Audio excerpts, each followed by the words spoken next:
them Rasnades. I'm from Bromdus like Triller Jermaine. You might know my face on the music game, but right now I've jumped in a podcast game. Keeping it real, that's the aim. With no rumours, no hearsay, just real life guests. Vibes in the way, and all of the hot topics in the U. This is the reasoning. Come have a reason. This is the reasoning. Let's have a reason. This is the reasoning. Come have a reason. This is the reasoning. Greetings, people. Then right now you're listening to the Reasoning Podcast. I am your host, Rasnado.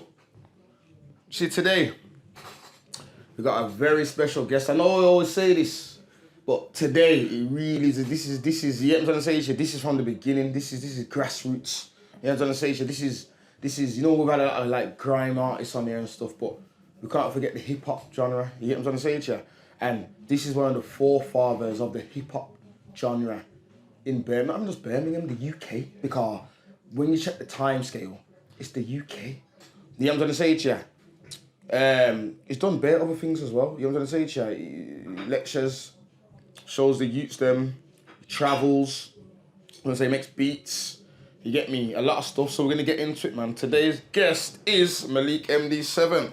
Yes, nigga. Malik Morris Delta 7 or... Yes. No, we're gonna get into that car. You know what I mean? It's serious. You good? Good, broski, man. Yeah, How you yeah. been, man? Good to see, man. Yeah, man. Thanks for reaching out and vice versa. You get in the car. Man was saying, yo, Malik, even between the King of Brum thing and Chopper's like, yo. But I had it down there and Chopper saying, yo, listen, make sure Malik. I was saying, come on, man, you mad, bro. Then man, they have to get me. Yeah, literally, like, everyone in the room is like, yeah. Everyone's like, yeah. I'm not going to say nothing about that. Yeah, of course, definitely, there's no. Yeah, so, yeah, man, big man, star. So, I'm just going to get straight into it, my brother. Like I said, I always say on this show, I always start cliche, you get me? So I'll start with, what's your heritage? Even I want to know this still. Yeah. I'm interested. Heritage is right here on my arm on this tattoo, yeah? So I know the man like this shit. So this is my mom's side of the family. This is Lynette and Leslie Robinson, that's LR. And then you got the Jamaican flag. Yeah. But the British lines in there. Yes, as I can see it. Yeah, so the Jamaican colours in there, the black and the green. Yeah. But the British lines, and the 1952, because they moved from Jamaica to Britain in 1952. Is that your parents? That's my grandparents. Your grandparents? Yeah, so my grandparents are from Spanish Town. Okay. Yep, sorry, St. Elizabeth on my mom's side. That's where my people are from. Spanish Town. Fair skinned people. Yeah. Spanish Town on my dad's side. Okay. Yeah. Okay, so yeah, man, that's good then. So did you used to go there, Jamaica and that when you was little? Yeah, man. I went when I was 13. Yeah. You know what I'm saying? Yeah. I lost my virginity out there. I don't like. You know what I'm saying? That's a place where you raw lose your virginity, you know. I like. Trust me, you go to the place today. It will happen. Yeah. I come up. I came back a little different. You know what I mean? Like a spring in your step. Yeah. So where was you born, bro? Born Birmingham, man. Yeah. Born right here, Dudley Road. City, Dudley Road, that's like the rest of us. And what area did you grow up in? Well, grew up in Smethwick. Okay. Yeah, so I went to school. See, I didn't even know that. Yeah. But what part of Smethwick? Kind of by Cape Hill. Okay, yeah. Oh, okay, so not far from where I grew up then, really? Went to school more kind of Albury sides. Yeah. But I was a person, from I was 14, I started to go places and leave out my zones. Thinking that, yeah. So I was a man from I was 14, 15. I'll be going places where I'm not really supposed to go at that them kind of days, you know what I'm saying? So from I was young, I'll be in places. I'm the only geezer from anywhere near them ends in the place. I get what you're saying, man. You know what I'm saying? So that's kind of led me into the music and everything like that, because just wanting to get out there, not being a person who's closed off, you get me? Yeah, and just staying in one area, spreading out. I was never like that. Yeah. You know what I mean? Keep yourself boxed off to one place, not good still, you're right. So what was it like growing up in inner city Birmingham, like in the 80s, 90s, car? No. Yeah. You know, I'm asking you this because I know, say, you're a deep-rooted guy, man. I know, so you know about your history, you know about black people, I know you're pro-black, and I know these things, you get me? So I'd like to know, you get me? Well, at the time, talking like growing up like 13, 14, 15, that's like in shy days. Yeah. And then like I remember, see, Balsall Heath and the Southern, all that. Cheddar Road and all them thing there and all them. Yeah, Cheddar Road in Balsall Heath. That was a place where there was raw gal in the window, like red lights. Amsterdam. There's red lights in the window. Yeah. And even in the daytime, I remember I done my. There's a centre called the Calthorpe Centre. Yeah. Right on Calthorpe Road by Calthorpe Park. Yeah. Where Cheddar Road is. Yeah. I done my what do you do when you're at school and you do your job? You do work experience. I done my work experience there.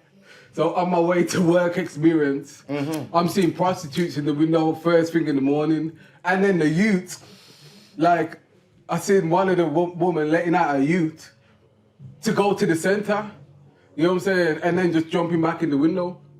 So it was a different time. It was like Handsworth was kind of like the main place in Birmingham, you know what I'm saying, for the black community. Texas. That's what they call it, Texas. So it's like, and that's like early Inside before like Burgers and Johnny's and that kind of. Homeboys, Inside days, innit? So Acapulco, Kappa and all that, So I wasn't even about like going to them places.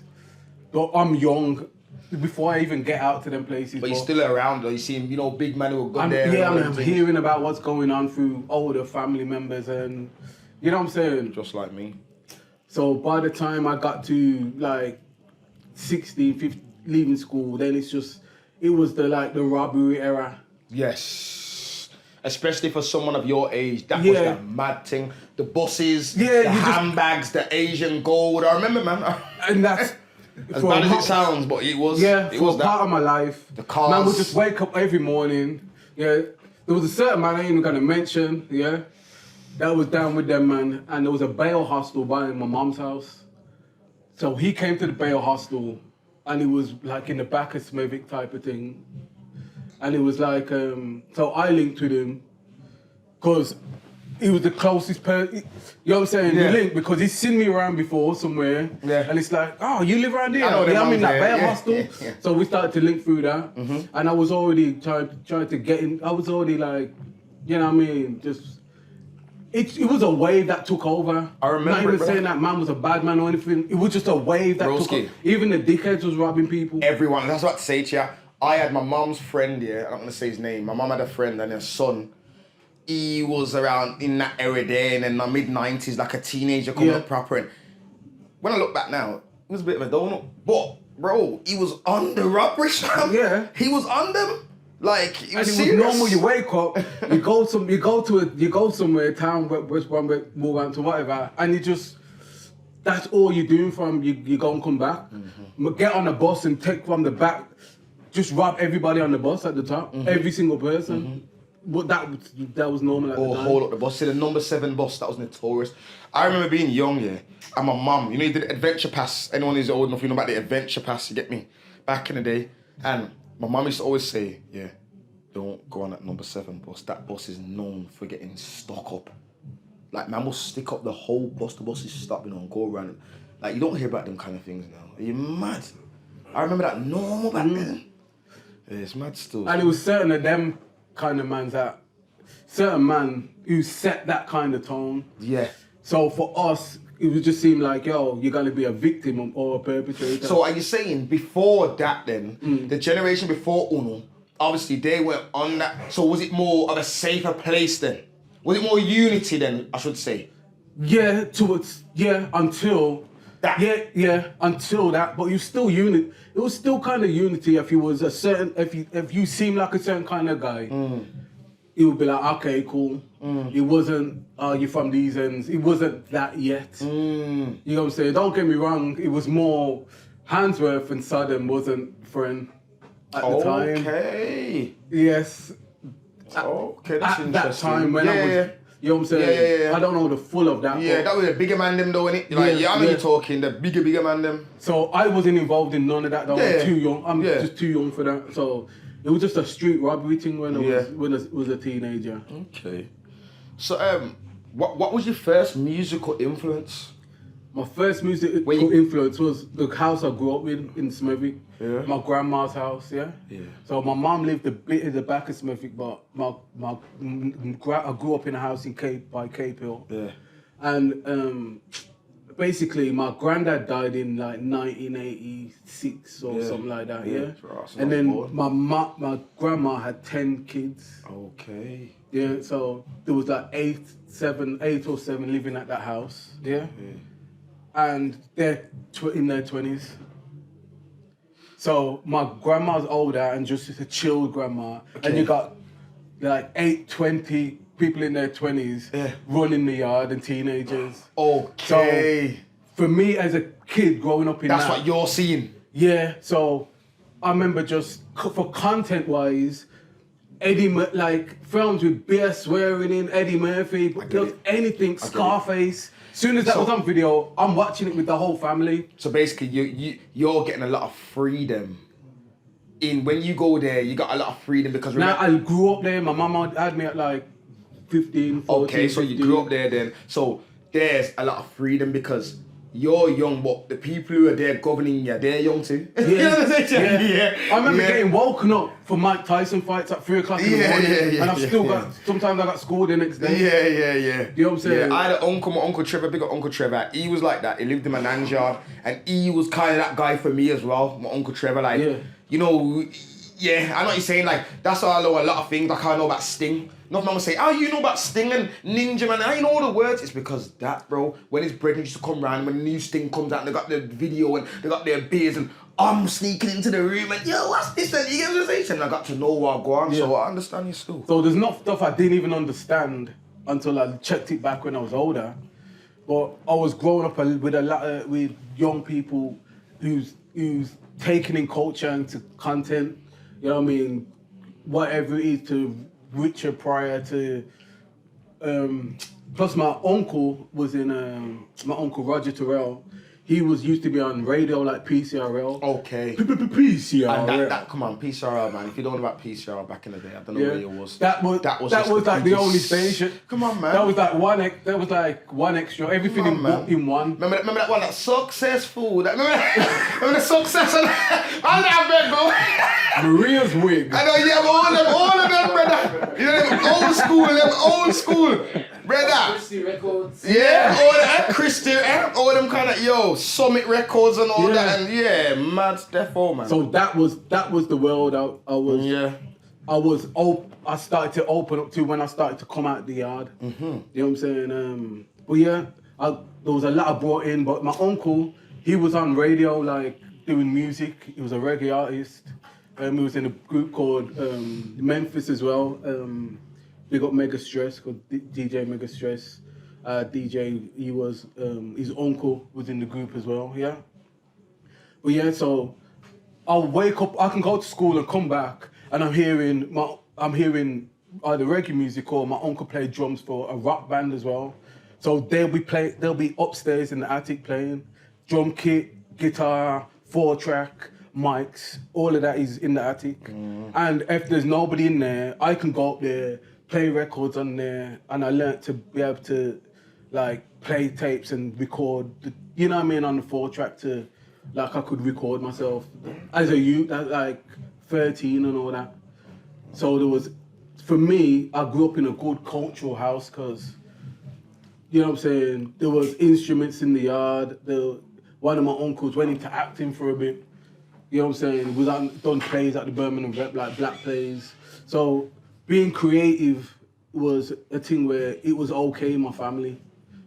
So that kind of spurred me on to the music, you know what I'm saying? I get what you're saying. So you're basically saying, being obviously back then especially, you say you're going to be something creative in your family, the same brethren, go school and go learn tool book and they don't really want you to do that. Yeah, there was still that, but I was still... Nah, there's a bit of leeway because you've got people in your family already on that. I get what you're saying, man. Yeah, of course. So that obviously brings me to my next question. So when did you first get involved in music yourself? Well, I just started... For me, there's my cousin is one of the main influences. My cousin, like 5 years older than me. Mm-hmm. So when hip hop in like early 90s, late 80s, when hip hop was, when like the Big Daddy Kanes and all that blew up, and that was the hottest thing. I had no access. I didn't know nothing. I was just a kid. Cause that's all imports, isn't it? Really? Yeah, I was just a kid, but he's playing all of that. and he's Modi and all them. he's the closest. Not even so much them people. It's only like Run DMC, LL Cool J. Then it went on from there. But I just remember, if he got into something, he was like my older brother at the time because we grew up in the same house. He's like 4 or 5 years older than me, and I don't know nothing, and he's starting to get things. So he got a new Walkman for Christmas, yeah. I give him the old one, taped up headphones and all that kind of stuff. And then, so I had access to all the tapes there. I could just grab it and just listen to whatever. So when NWA Easy, I had just access to listen to that. I'm like 12, 13, and know all the words to like Eazy's first album. You know what I'm saying? As a kid, only because the access. So, and all of my family brought records enough. Like going to the record shop and the video shop was the two main things I remember. If you think about it, because the age of my family. Where did you go? Oasis videos, Dudley Road. Oasis videos.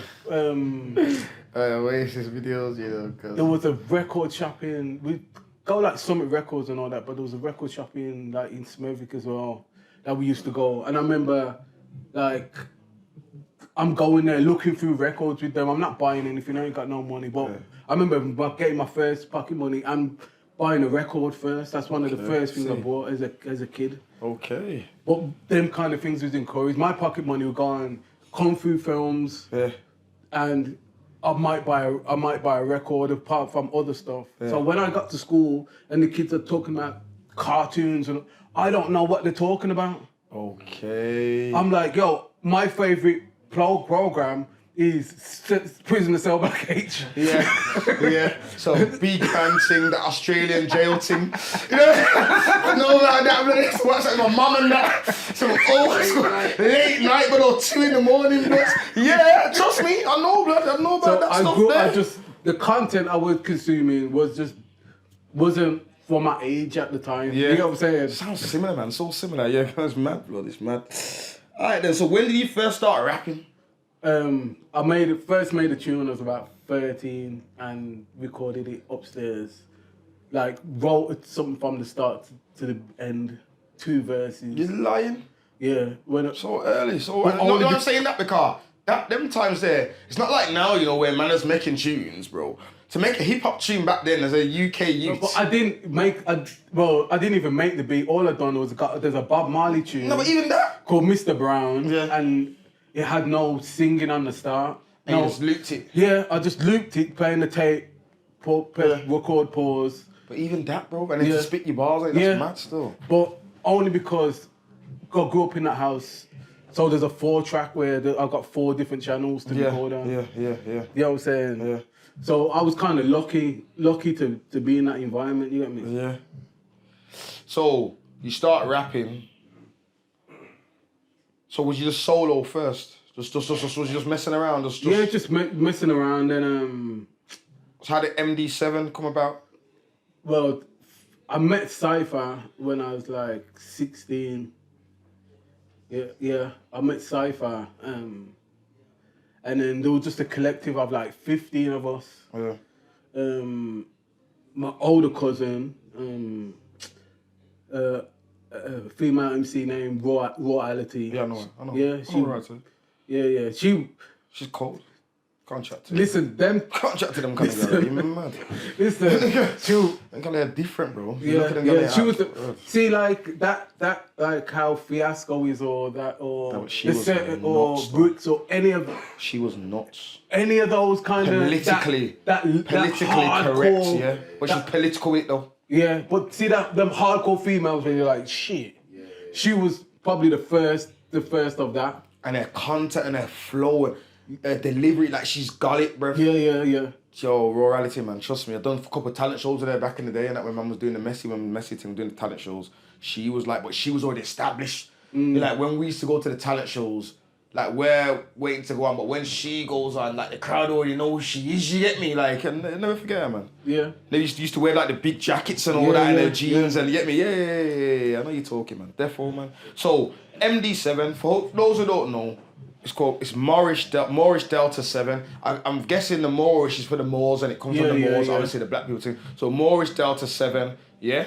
Now, very big group, done a lot of things. We're going to get into it now. So, I want to ask is, how did the group form? Well, we was all working kind of together and it was kind of a crew. And then before we was MD7, then we started to work on this project called Black Samurai that had lots of different artists on there. And we kind of helped formulate our sound.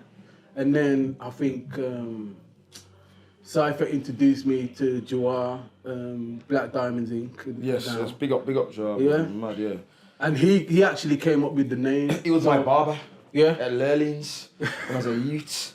I would not go to no one else, you know. As a youth, I'd tell you, mad. If I'm not gonna say the government name, but if my money, not interested. Yeah, cold barber. I used to win all the awards and that. Yeah, it was cold, bro. Yeah, straight. Yeah, so he's the tattooist now. So the tattooist now. That Black same Diamond, art as cutting. Yeah, same thing, innit? Yeah. He done this one actually as well. Yeah, he's serious. So what you say? He came up with the name. So Moors. So was at the time was looking into all different ideologies because we grew up like Rasta is the first ideology that we come across that wasn't kind of given to us by the system. Yeah. And as me growing up, so that's the first thing that was around because I grew up with reggae music first. I think most people at that era was. Yeah. Because that's when it became a big thing. Like it was a thing, like even almost like a trend. Yeah. And I remember I was very young, but I slightly remember just being a kid and like going to my first carnival as youth and seeing North Rastas, and it was it was still part of the Rasta era that is still part of that first Rasta boom era. You know what I'm saying? Where it was not new, but it was, you know what I'm saying? It's the tail end of it. Yeah. I caught that as a little youth, to get me. So I remember that, but we're looking into other ideologies.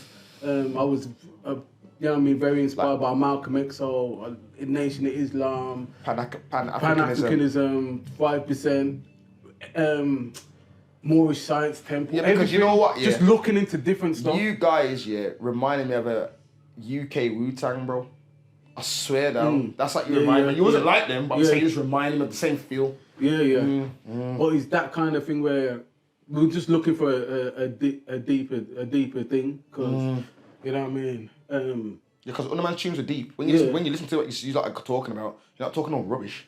You're not talking all rubbish. Yeah. So and then we formed. We started. What year did he form? I would say late. I'd say the end of the the end of the 90s, because I first 99, 98. Yeah, when I done Silent Screams, I wrote it in like 90, probably 98. It was recorded it came out 2000. This, you know what I'm saying? And that's one of the first things I was fully noticed around the country for. You know what I'm saying? That kind of bossed me really at the time. So yeah, it was, I'd say the late 90s, but we wasn't doing nothing. Like, we're doing our little shows here and there, but we wasn't, you know what I mean? Yeah. We hired for this and this artist is coming and we're, you know what I'm saying? It wasn't that until we dropped our first thing. Oh. And it kind of blew in London as well. Yeah, so cool. So this is what I was going to get onto next year. What battles did you guys face as UK hip-hop artists, Number one, because obviously hip-hop wasn't as popular as it is in the UK now. Yeah. Everyone used to sound like they're American, but you guys never. That's number one. And then number two, you're from Brum, fam. Well, we all know how that goes. You know what I'm saying? So. Well, luckily, there was a group before us, MSI, yeah? Yes. H, Tactic, Ranks, Nupo, Lang, you know what I'm saying? And there was a big crew. And they'll roll like 40, man. So. Where they from? Where they go? MSI and Asylum, mostly from Handsworth. Okay. Yeah, like Grinch's older brother. There's enough people's older brothers that was in that. Was in that crew, Was in that, and they were the first. I remember London artists coming down to do a show, and they'll just go on the stage, grab the mic, and just yam them, and just done their show, and like the DJ would have to come on and just play some music. Yeah. Because they'll just mess up their dance. They were like proper battle rappers like that. Yeah. So they set a good precedent. So for London at this time, they probably was the first group that they seen from Birmingham, and they seen Be a Man as well, Enough Hands Up Man as well. Yeah. And then and then we came out, and then we was kind of rolling the same. When we go up there, we bringing enough of rum with us. You know what I'm saying? Sometimes 40, 50 man. That's how you do that. Yeah. So we got that respect in that way. You know what I'm saying? They knew that. But did you feel any fights against you though, when you was coming through at all from anywhere? Yeah, but that kind of came. The police. Even that videos we had, certain videos we had, like that Silent Screams video, got pulled off the channels after the shooting. New Year's. Cause you guys was on MTV Base and all that, wasn't it? Yeah. That's what I do remember. Cause I don't even think Channel U was out yet. Channel U wasn't out. We was there was like. This is MTV stuff, you get me? This is when you have to sell like proper units in HMV and all that. Yeah. Like if you sell 1 million copies, it's actually £1 million. If you're £1, it's £1 million actually. So big up to Cypher Jules. So he was like, when it comes to the business, big up Cypher. Sorry, he masterminded a lot of stuff. Absolute genius. He was the man where, like, because I know how to rap. You know what I'm saying? I'm getting better, but I don't know how to. How we put this out? How we put this out? Where's this going? Yeah. Once I leave this booth, what the hell happens next? So when it comes to the business, when it comes to him going to all the every record store with our stuff in, he's going there himself. He's driving to these shops so here's all the main shops that sell hip hop. Yeah. I'm driving to these shops. The ones in London, like Real Deal Records, we're going in there, we're performing in the shop. Yeah. You know what I'm saying?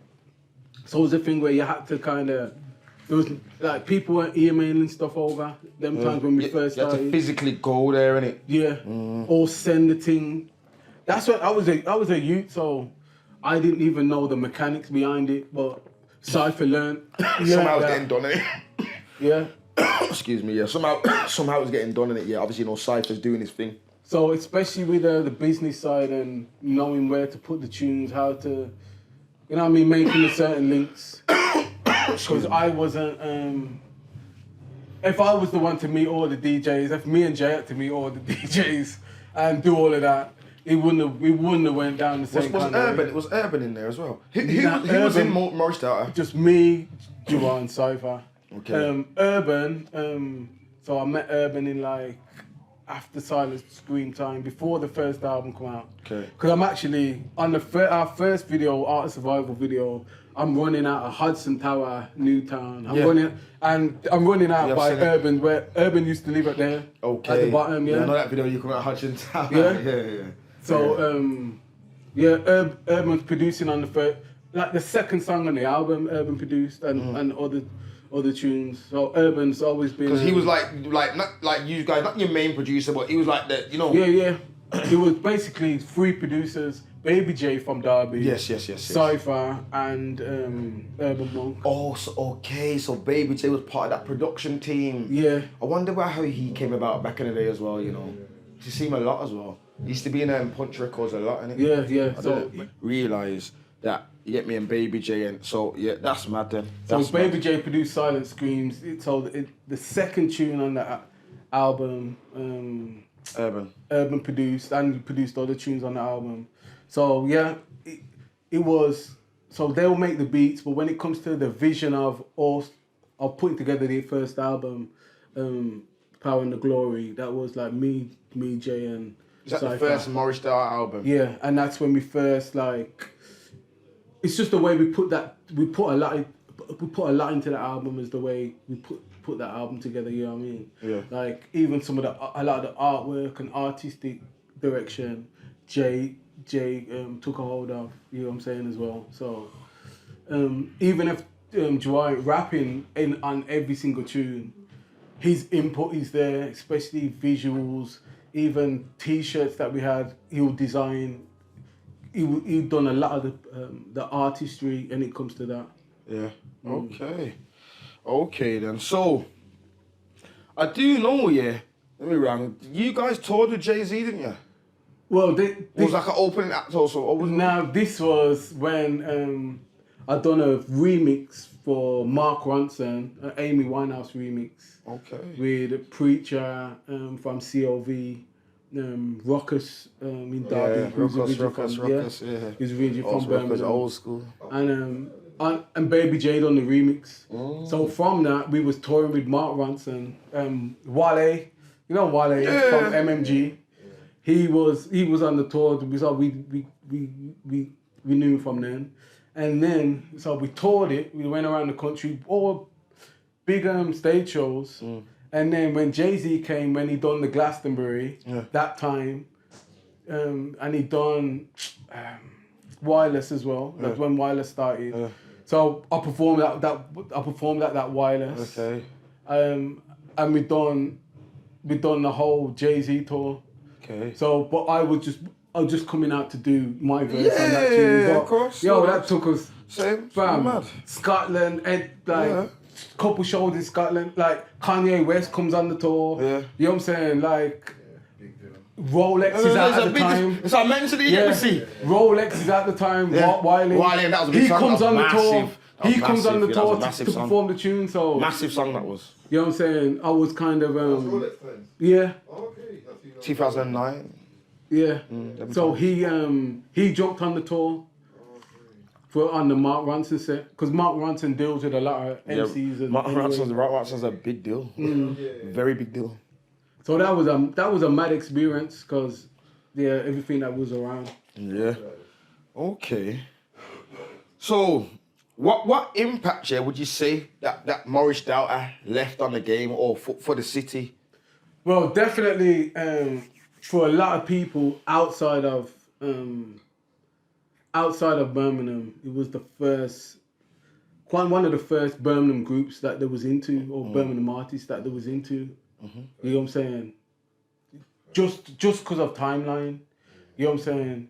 Because a lot of the when I was coming up, there was, don't get me wrong, like here's an influence on me. Quick side note, me even defining my style was we went to America. I think in like 2000, before the towers dropped down. I remember seeing the Twin Towers.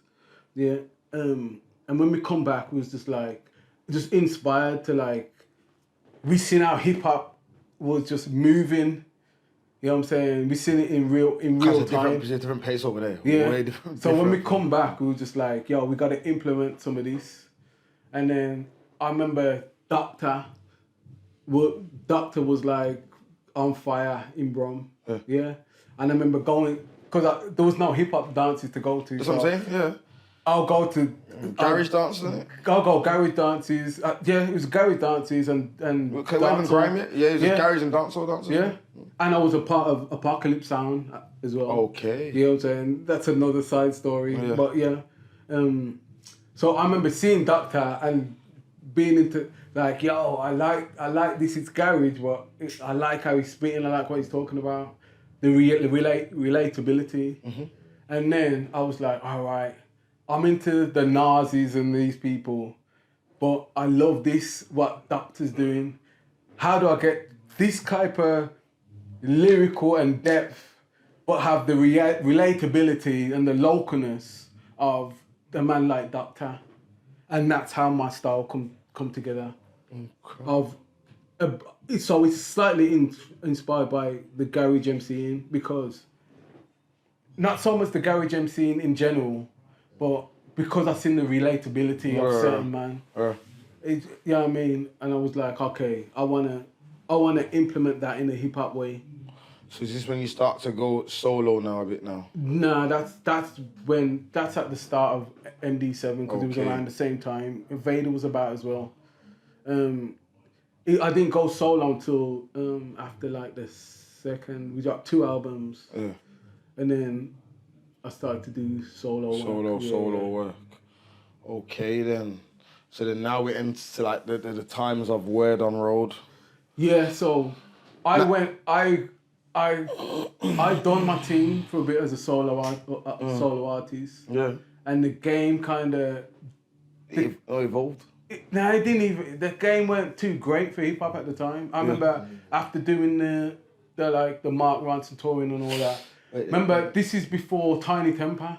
Oh, so yeah. So it's a bit... Yeah, it's borderlining still.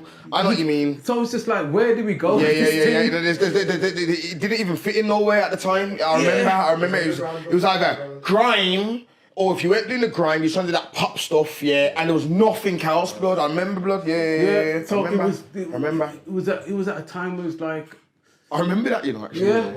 Like, where do you go with this stuff? You get me? But big up to people like Michael Million, though, as well. Yeah. Like, even I know he's got, obviously, but you know, man, like that, because they kept it going, bro. Yeah. With all them mixtapes and with all the artists on, they kept it pushing to why. And look, the majority of them artists now, are some of the biggest artists in the UK or most respected artists in the UK. You know what I'm saying? So, yeah.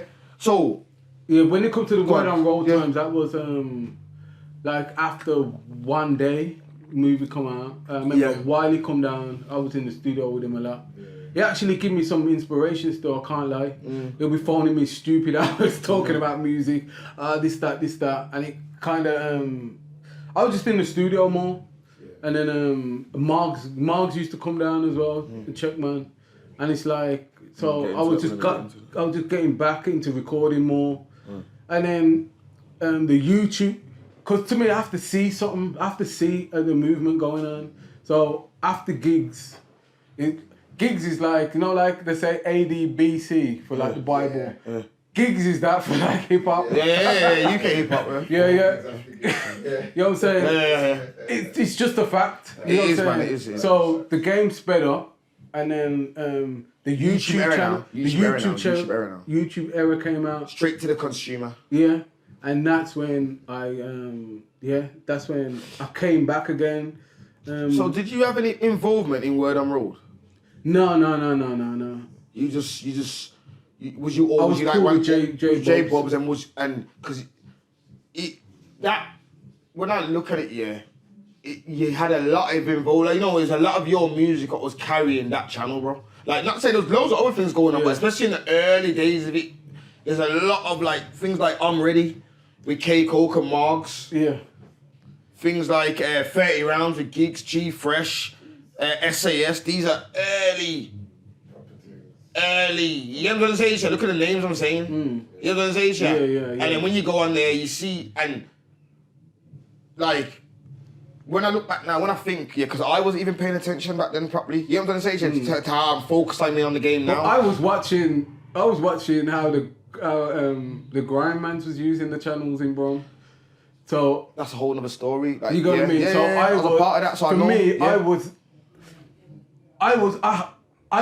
I don't really always toot my own horn, but when it comes to hip hop, man, from back in the day, who was merging with other artists, even if it wasn't doing tunes together and all that, they'll be like, I've done so much tunes with Birmingham grime artists. Yeah. You know what I'm saying? And always check for them, always listen for their music. Where other hip hop mans are like, that's them. Yeah. I've never separated it like that, because I looked at some of us are the way I rap as well, with the punchlines, this and that. Some of us are doing the same stuff in different tempos. You was on the 012 remix with us. Yeah. Just come through on normal. Like, you get me? Yeah. So for me, I've always seen myself as a part of Brom MC culture. That is like, whether it's, I look at it like Tipper Irie and them, then down to Bassman and them, then to like H from MSI and them, and me and goes on through, you know what I mean, Triller to up to Millions now to. I look at that as the lineage from of man on the mic, and not singing. Yeah, that's our thing, man. So I look at it as I'm a part of that lineage. So whether I'm around dancehall artists, even if I'm just making beats or just around man, giving man ideas, inspiration or whatever, I just look at from your spitting, yeah, and you got content and you got fire in your belly, yeah. Me and you on the same kind of platform. Nah, man, I get You know what, as well, because this is our air on this show still, because we done some research and we got it wrong. I found out something today. Yeah. Oh, big up to Article though, same way, because Article was on there, yeah, and was like, yo, Article's the first man in Brompton to fire in the booth, but it's Malik, blood. I checked it. 2010, Article's in 2012, blood. Malik holds that, bro. I'm telling you, I'm saying, yo, look at them. I'm saying, wait there. I'm searching, I'm doing my research, you get me? And I'm saying, wait there. Hold on, no. Let me look at this date, you get me? No, wait there, I can't remember what we said, and I went back to Article, and I thought, wait there. This is like a thing.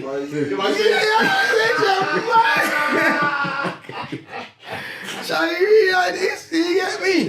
So that's early. How did that come about? We just linked up with Charlie from earlier. That's early, bro. I remember I actually met Charlie, I think, when he was a rapper at first, before he turned to DJ, but he was playing enough of my tunes, like the I'm Ready's and okay. He was. Yeah, you don't know. One thing I'll say about Charlie, he does know about stuff, bro. Yeah. He knows about music, bro. Yeah.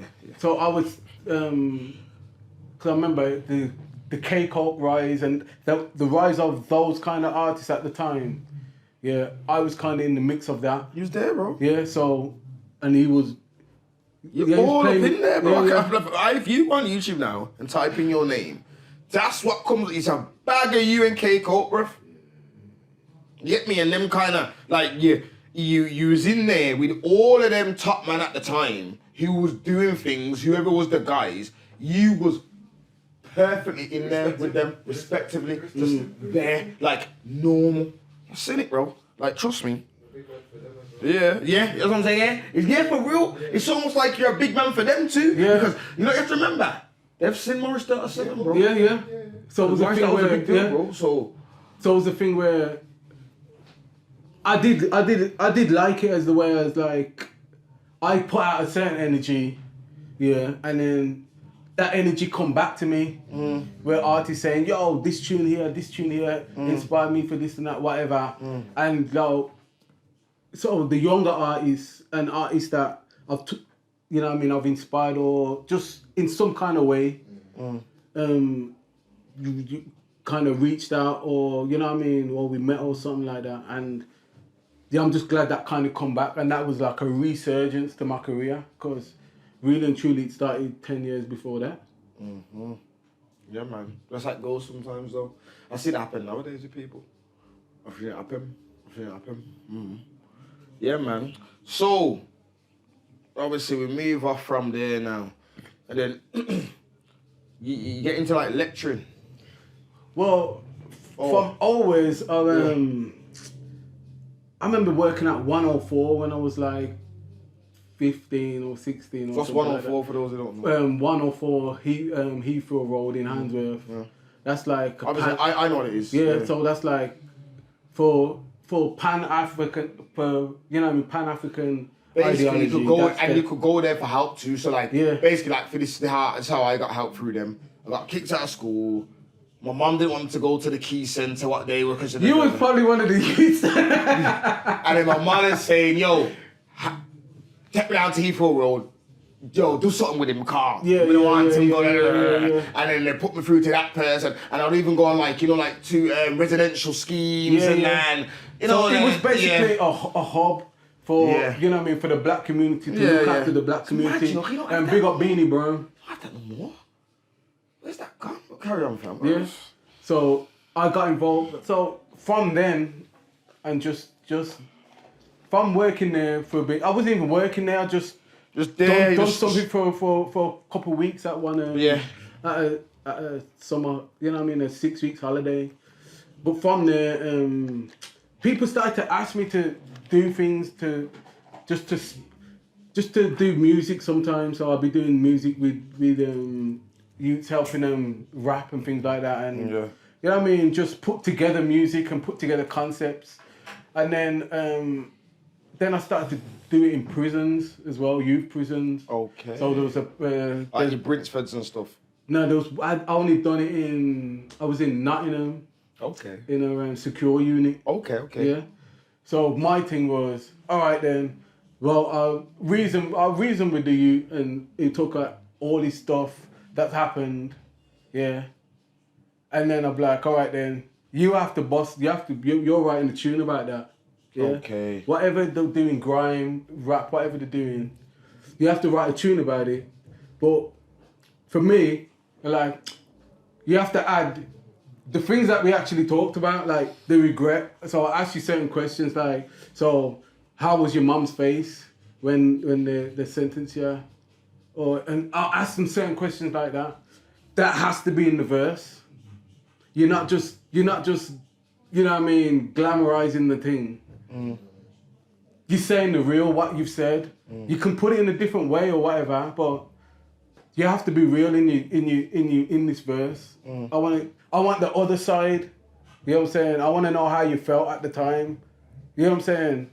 So I started to do that type of work, and this time I'm still doing music to a certain degree, and then it gets to the point where I start to go to Atlanta, A3C festival. So I started to perform there, and South by Southwest, and a festival called New School Rules in Holland, in Rotterdam.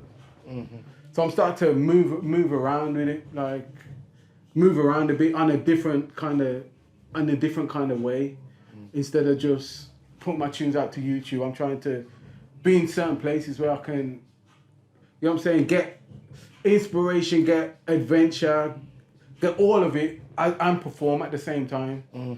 It would be more than just doing a show somewhere. It was, you know what I'm saying, as a man who's been to South by Southwest in the room, it's more than just the performance. Big us as well, Yeah. he's been there as well. You've been A3, but Wow. you know what I'm saying? You've been one of them, yeah. So it's more than just the performing, it's taking in networking, it's... That's what it's mainly for, isn't it? Yeah.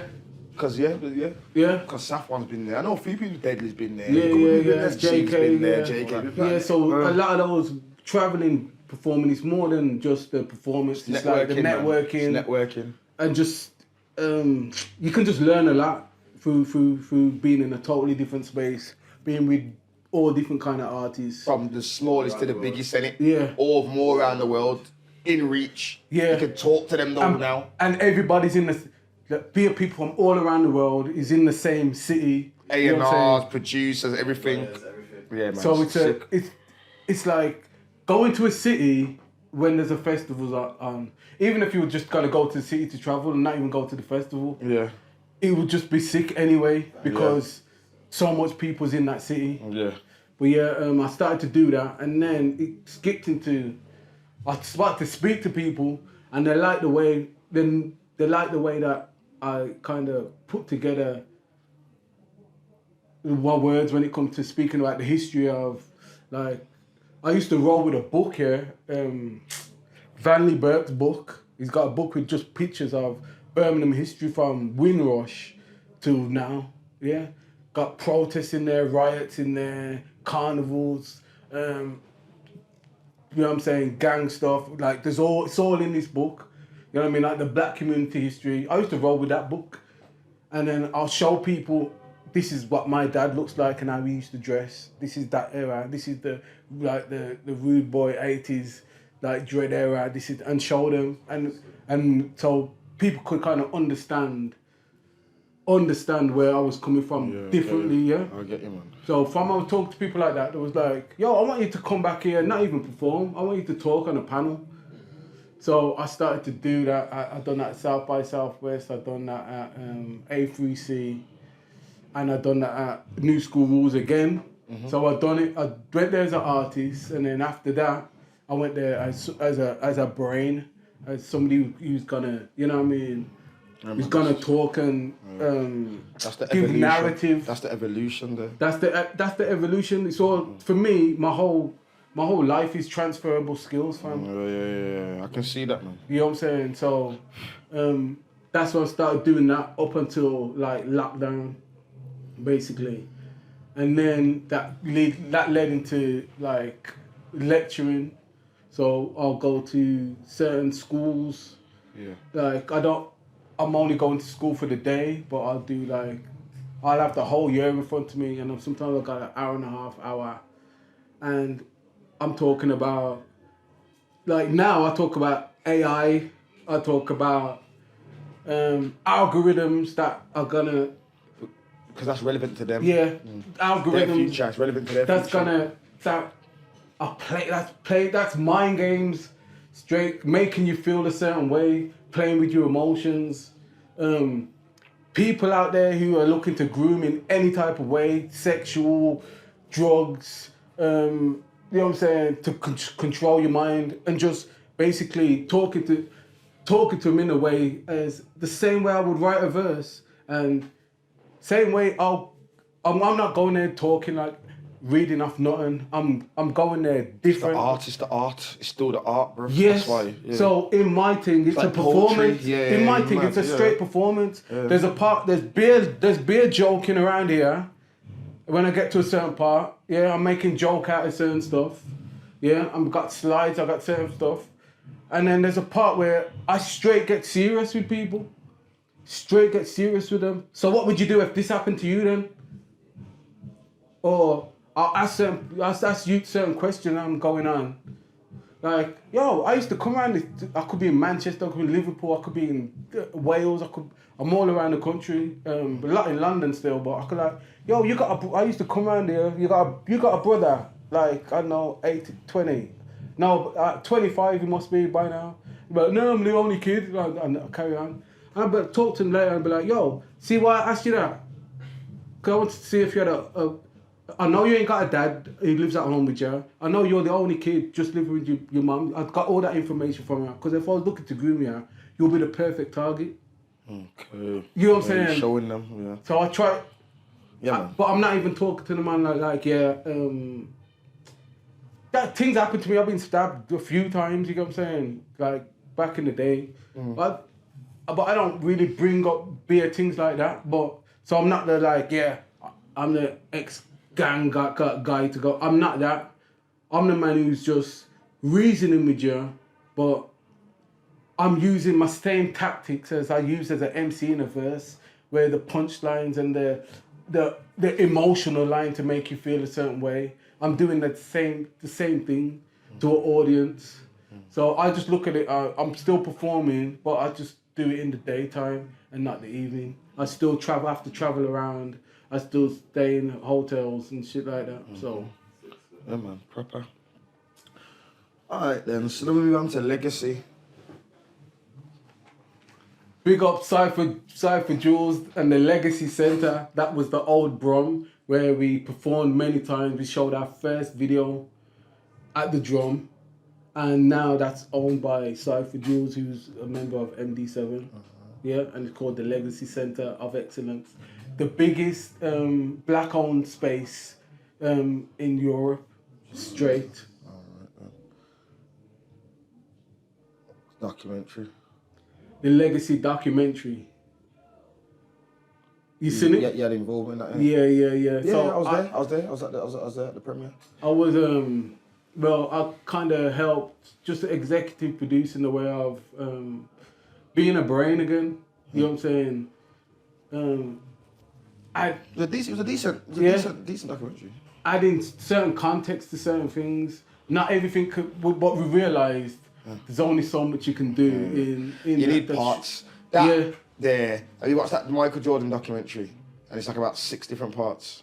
I ain't seen that yet. It's one of the 6 documentaries you can watch it. But I'm telling you now, that's how that has to be. No, but said it has to be. Each section will be like 2 hours. You know what I'm saying? It's like proper, like it's at least a free part. Yeah, it's like at least minimum. Yeah, it's mad. You know what I mean? Because there's different. It's just mad. It goes in and out so different. Yeah. For this documentary, and I realised even because I put certain stuff together. I've been phoned about documentaries and brought into places and just hired to have conversations.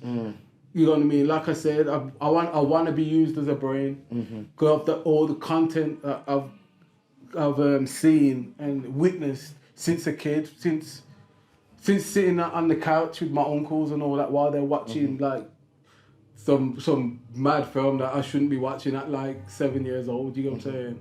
or having the whole, knowing all the words to Eazy-E's album at like 8 years old, where man's just chilling back. You know what I'm saying? Madness. But just having that kind of early kind of experience, it does help me when it comes to people asking for certain context to certain things. So when it comes to that, we realise that there's certain spaces in Birmingham that work for everybody, like oxygen rooms. If you don't know what oxygen room, explain oxygen rooms. Bro, it's just basically, you got 2 rooms, decks, mics. You can plug as much mics you want. You can go to them and ask them. If you got 8 man, you can say to them. It was Pirate Studio before Pirate Basically. Studio. About to say that. Yeah? Literally. And I'm just setting the scene though.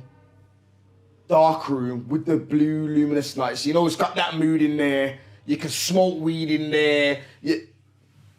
Vinyl, so you know, we're vinyling, mixing proper. DJ has to be on point, and we're just spitting, bro. But these places, bro, because not everybody's got money. Remember, you have to pay to, so not everybody's got money, bro. But man wanna spit, bro.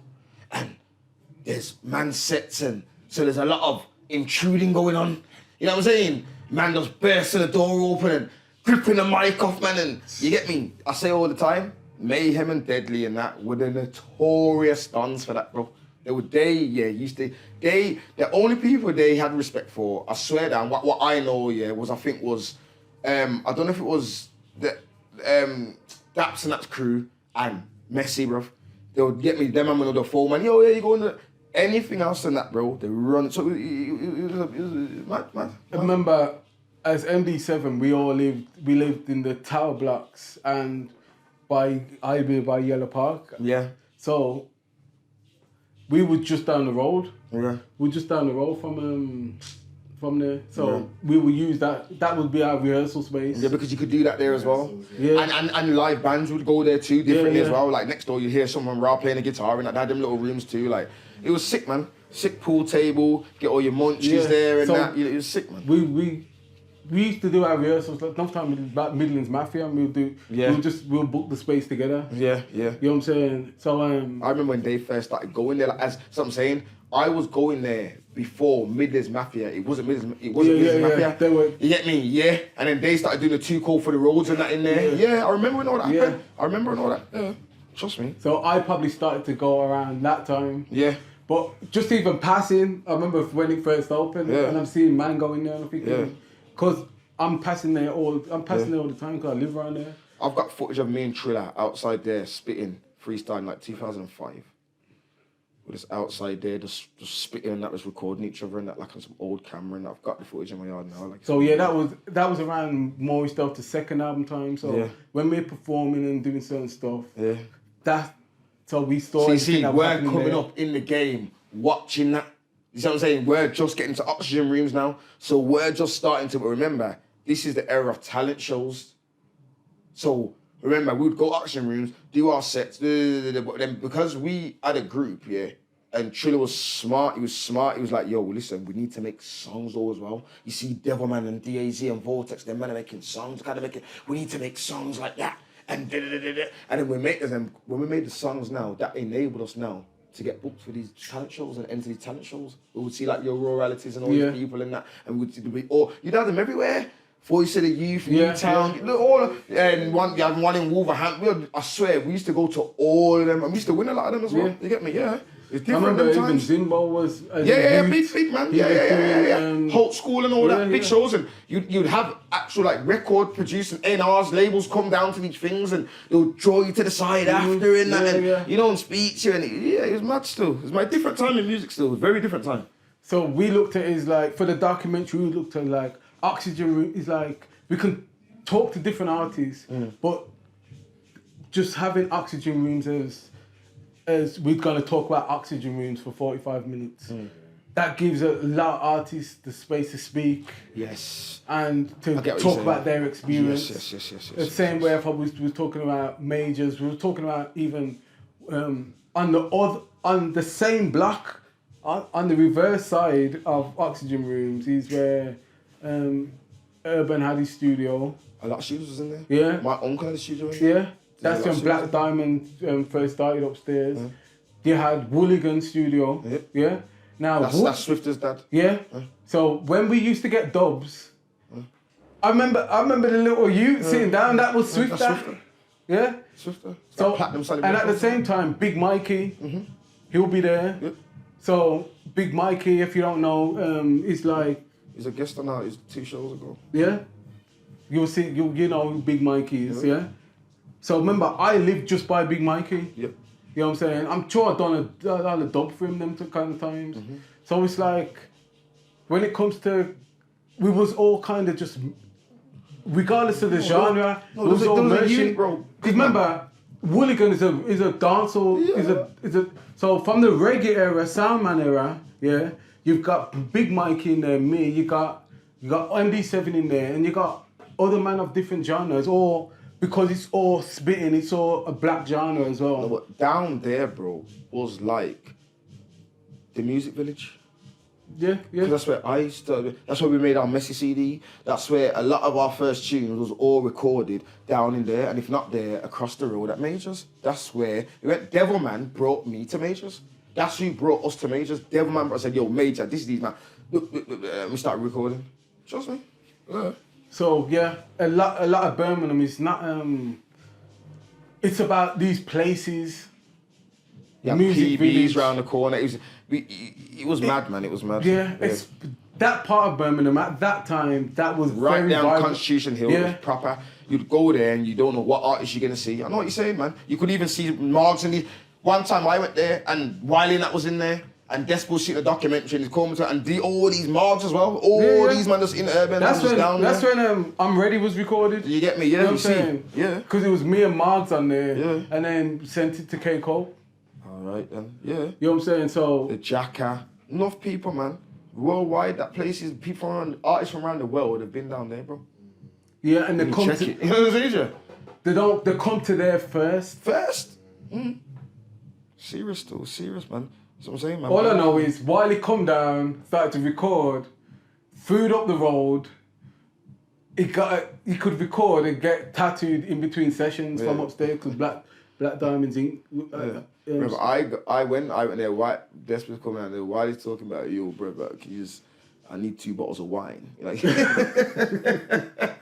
Wiley, yo, that trust me. But it just showed that. He was mad down there, man. So they're the different places that hold a lot for Birmingham and Custard Factory as well. Yeah, and in the time that these places was running, because we haven't so much got infrastructure in Birmingham music, it's these places that people kind of hone their skills. Yeah. It wasn't in the... It's just raw, innit? It's not structured in no particular way. It's just raw. Yeah. Like, there's a bit of structure starting to happen now, obviously things like B83 and that.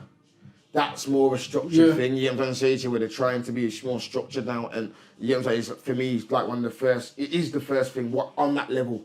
Oh, 100%. To be structured. Yeah. Where they We've try had and individual people who's Yeah, but that as a group of company, like, Yes, you know what I'm saying totally, to you? totally. Obviously, they're just starting out, and that, you get me, wish them all the best in the future, like, you know what I'm saying, like, yeah.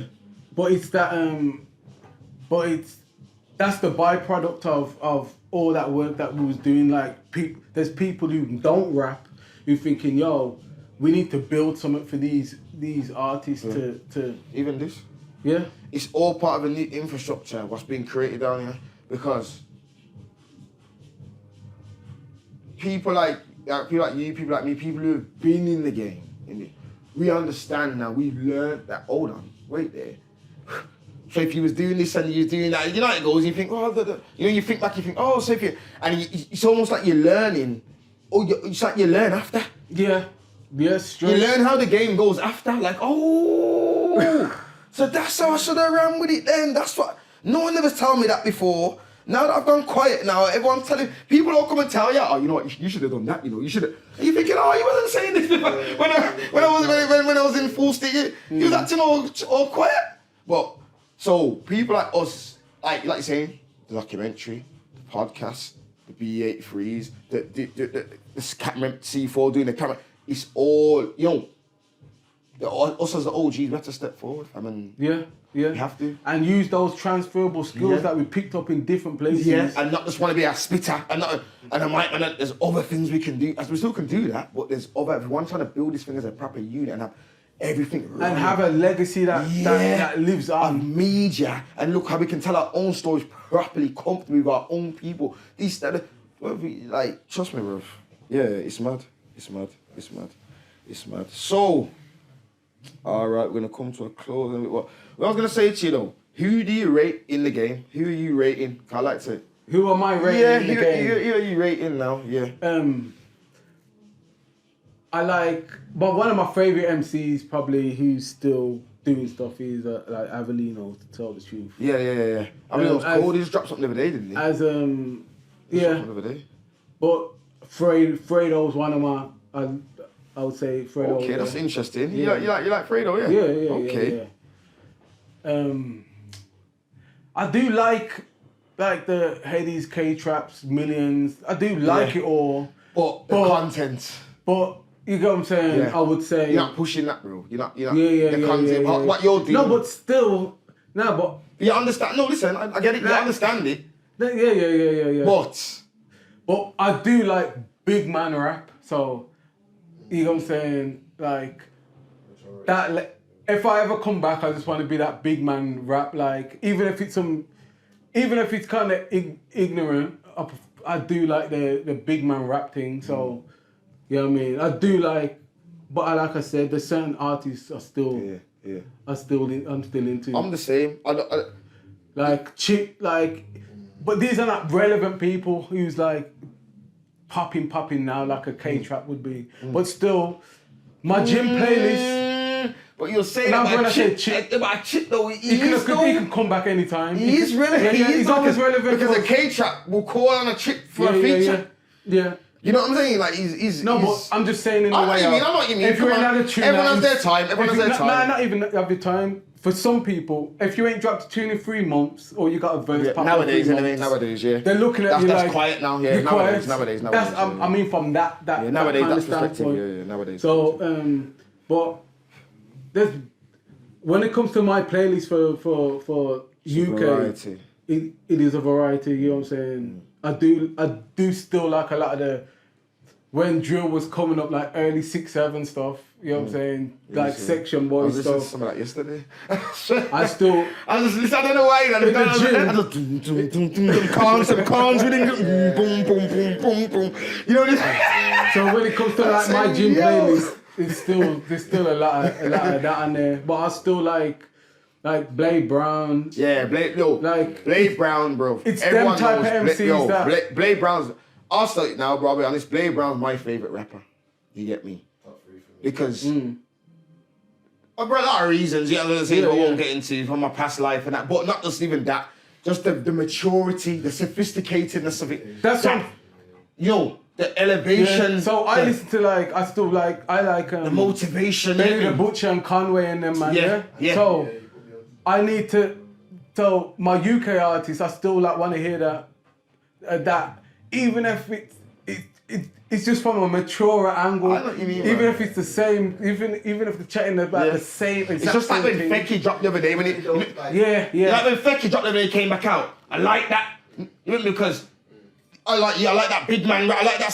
What he's talking about. He's talking about proper stuff, bro. Yeah. Like when he's talking, I can say, yeah, man, you've come a long way since when you first, you know what I mean? I can see the progression in your life, everything, the growth. I like that. You know what I'm saying to you? That's something even the youth them can look at and say, you know what? Yeah, man. You know what I'm saying? Yeah. So yeah, even man. if it's crud, I just like it done in the grown man. In the grown man way, bro. Come on, bro. Like do it in a certain way, man. Artistically good as well, bro. Yeah, artistically good as well. Like they do it sick. They're not just saying like just the basics. Like they're saying it in style and metaphor. Yes, bro. Like, Yeah. and Yeah. The charisma. Like rap, bro, real rap, what man grew up on, the Nas and where you had to be, where you had to be lyrically good and you had to be skillful and you had to have the full package, like. You put me on to Griselda still. You put Bro. me on to them. Yeah. Trust me. So it's like the Bray Brown, Avelinos, or it's a certain man like that Yeah, I more gravitate to. that kind of craft. Yeah, I hear you, man. I hear you, man. But I still like bigger. I still like. Yeah, man. Come on, man. I still the like youth, them, man. yeah. So big up the youth, them, you get me? Same way. And it's changed a lot of their lives as well, you know, and took them out within their mothers and everyone. So Listen, I even that, like. I love that, man. See, there's tunes that I don't. I love that, man. You know what I See, mean? even Nothing tunes I first, don't generational like. wealth for them. You get me? See, there's tunes like I don't even like. That like I remember, was it Rams when he was getting to number 1? Yeah. The That is Barking not thing. my tune. Yeah, me as well. But you still I downloaded the thing just to help him go to number 1. Yeah, man. I want to see. You want to see it, man. Yeah, I'm You the same. understand what I'm saying? I'm like that. I go. Man will say to me, yo, you buying? I buy tickets to K-Chap concerts. All these, man. I go there. Yeah. Because I know what I'm doing, bro. I'm supporting, bro. You get me? And I want to see as well because I like the music. Yeah. And I want to see. I'm a big man, bro. I'm not no youth. I want to go there. I want to see what go on. You know what I'm saying to you? Trust me. Telling you. But yeah, man. So we're gonna come to a close now, you know. But before we close, traveling, because I gotta mention it, man. Because when I go on your TikTok and that, bro, like you inspired me, bro, to get back on it, bro. Because I was a traveler from day. I didn't even used to go out at all partying. I used to just travel. It was like it switched around now, but it was time to switch it back. So what you on? You just traveling the world. You just reach the point in your life where you just saying, you know what, kids are grown and that now. you know, kids are grown and that now. You get me? It's that family circle. Boom, boom, boom, boom. Let me just do my little thing now, and just go on. Yeah, man. So from like I used to travel like back in the day. So Yeah. But my first time I travelled was like Jamaica at 13. Yeah. Yeah. Big up big us for the merengue tea anyway. Yeah. But yeah, say from I went to like A3C a couple of times, Atlanta a couple of times. Then I went Canada. Yeah, I went to Canada and Atlanta again. Big up Miss C Brown. I went there with like Miss Banks, a few artists, Caroline, a few artists. We all went over and done a few festivals. Halifax Festival in Nova Scotia. Done A3C again.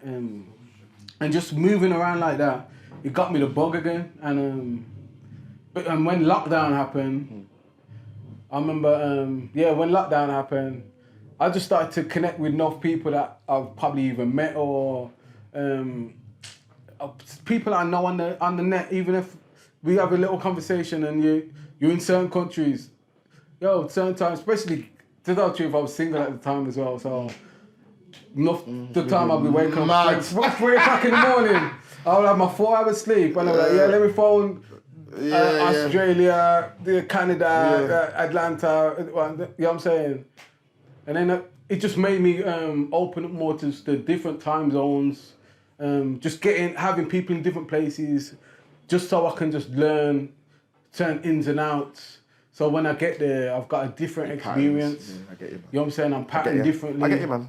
You're not just going there like blind. You go in there with some sort of structure there. You can see the realness. Yeah. You're not just a tourist thing. You can see the real. That's what I like, the real. So I remember, even when I was going to Rotterdam, remember one time they took me, big up Black Wolf, he took me away and we went to, took me to one little dance under a bridge. Yeah. I'm talking just big speakers and they're making their chicken. It's like they've got their own, not how they're from Cape Verde and they got their own kind of chicken, and the Surinamese chicken that they're same way we'll have the jerk. You know what I'm saying? Style. They'll have their thing. They was playing their own, like they had like a kind of a garagey kind of music. And a piano kind of thing.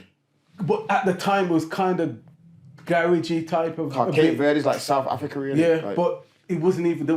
They didn't even. This is before that kind of. Okay, before that. Okay. Yeah, so they were playing their local music. I'm eating their local food and I'm like, yo, this is the real of Rotterdam. Yes. Well, you're not going to see if you just go there as a tourist, I'm telling you, trust me. It's like when you go to Jamaica, same thing. You can go to Ochiras and go to the Rio but I'm telling you, you need someone to come and pick you up and come and take you away and take you downtown for 3 days. You know what I'm saying? Or you're not going to get the proper experience. So for me, traveling is about, just gaining more knowledge, man. And it's just making me more wiser in the way of just just seeing different stuff and being able to bring that back to people and kind of inspire them to want to do something, to go out somewhere, and not even just go to a place, but make links in that place where, you know what I mean?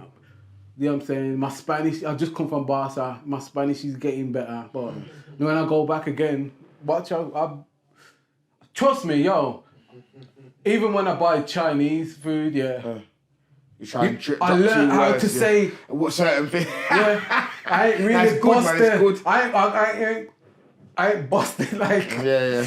But you know what I'm saying? Certain I want to things. get like when it comes to certain things, I want to have at least the basics. Yeah. Because this world's getting smaller, especially with the internet and the way things are in the future.